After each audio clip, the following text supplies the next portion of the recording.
अगर आप एसी का बिल मालूम करना चाहते हैं तो आपको सबसे पहले ये पता होना चाहिए कि आपके एसी ने आपकी कितनी यूनिट्स बर्न की हैं। तो यूनिट्स के लिए जो हम फार्मूला यूज करते हैं वो है किलोवाट आवर, यानी कि 1 घंटे में उसने कितनी पावर कंज्यूम की। अब पावर के लिए जो हम फार्मूला यूज करते हैं वो है voltage multiply by current multiply by cos phi, यानी कि पावर फैक्टर। तो इस फार्मूले के तहत हमें पावर मालूम करने के लिए हमें वोल्टेज रिक्वायर्ड है, करंट रिक्वायर्ड है और पावर फैक्टर जो कि 0.8 कांस्टेंट रहता है, ये हम कांस्टेंट ही लेते हैं। अगर आपको पावर फैक्टर के बारे में जानना है इसके लिए मुझे अलग से वीडियो बनानी पड़ेगी, वो अगर आप कमेंट सेक्शन में बताते हैं तो मैं पूरी एक कंप्लीट वीडियो बना दूंगा। रही बात वोल्टेज की, तो वापडा की तरफ से जो वोल्टेज हमारे घर में आते हैं वो 230, हम वो भी कॉमन ले लेते हैं, 225 230 में फ्लक्चुएट करते हैं। तो अब रह जाती है करंट। तो भाइयों करंट मालूम करने के लिए मैंने क्लैम्प मीटर का इस्तेमाल किया, जिसको हम एनर्जी मीटर भी कहते हैं। तो इसने स्टार्ट में सिर्फ 0.6 0.7 एम्पियर्स लिए और फिर इसने रूम टेम्परेचर को मेंटेन करने के लिए मैक्सिमम ये 7 एम्पियर तक गया, और जब टेम्परेचर मेंटेन हो गया तो ये वापस 2.6 2.5 एम्पियर पे आके कांस्टेंट हो गया।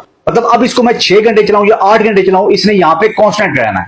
तो हमें यहां से एसी की जो करंट मिली है वो है 2.6 एम्पियर। अब हम इसको अपने फार्मूले में पुट करें, यानी कि power is equal to voltage multiply by current multiply by cos phi. मतलब कि वोल्टेज हमारे पास आ गए 230 मल्टीप्लाई बाय करंट कितनी आई 2.6 मल्टीप्लाई पावर फैक्टर 0.9, तो ये हमारे पास बनते हैं 538 वॉट। मतलब कि एसी जो मैक्सिमम सिस्टम लोड ले रहा है वो है 538 वॉट, जिसको हम राउंड फिगर कर लेते हैं 550 वॉट कर देते हैं ताकि सबको समझने में आसानी रहे।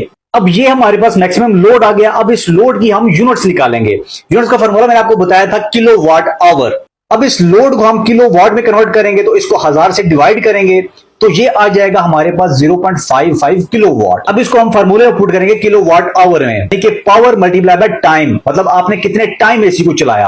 अब ये आप पे डिपेंड करता है, आप 8 घंटे चलाएं 6 घंटे चलाएं, आपने उस हिसाब से फार्मूले में अपनी वैल्यू पुट कर देनी है। हमारी वैल्यू क्या थी 0.55 किलोवाट, इसको हम 8 से मल्टीप्लाई करते हैं, मतलब कि हमने अपने एसी को 8 घंटे चलाया एक दिन में, तो ये आंसर आएगा 4.4 यूनिट्स। मतलब कि आप अगर अपने 1 टन के इन्वर्टर एसी को पूरा दिन में 8 घंटे चलाते हैं तो आपकी ये 4.4 यूनिट्स जो है वो कंज्यूम करेगा। और इसी को अगर आप 30 से मल्टीप्लाई करें, यानी कि आप पूरा महीना इसको दिन में 8 घंटे चलाते रहते हैं, तो ये आपकी 132 यूनिट्स है वो कंज्यूम करेगा। अब हर कंपनी के अलग चार्जेस है, गवर्नमेंट के अलग चार्जेस हैं, हर बंदे का डिफरेंट बिल आता है। अगर आप 200 से ऊपर कंज्यूम करते हैं उसका अलग से बिल आएगा, 200 से नीचे का अलग बिल आएगा, 300 से ऊपर का अलग बिल है। तो मैं यहाँ पे इमेजिन कर लेता हूँ कि आपकी जो यूनिट प्राइस है वो 20 रुपए है। तो हमारी एसी ने कितनी यूनिट्स बन गई थी 132, उसको आप 20 से ज़रब देंगे तो ये आपका बनेगा 2640 रुपए। मतलब कि 1 टन का एसी अगर आप 8 घंटे पूरा 30 महीना चलाएं रोज के हिसाब से तो आपके बिल में 2640 रुपए इजाफा करेगा। मतलब कि एसी चलाने से पहले अगर आपका बिल 2000 आ रहा है और आपने पूरा महीना 8 घंटे के हिसाब से एसी चलाया है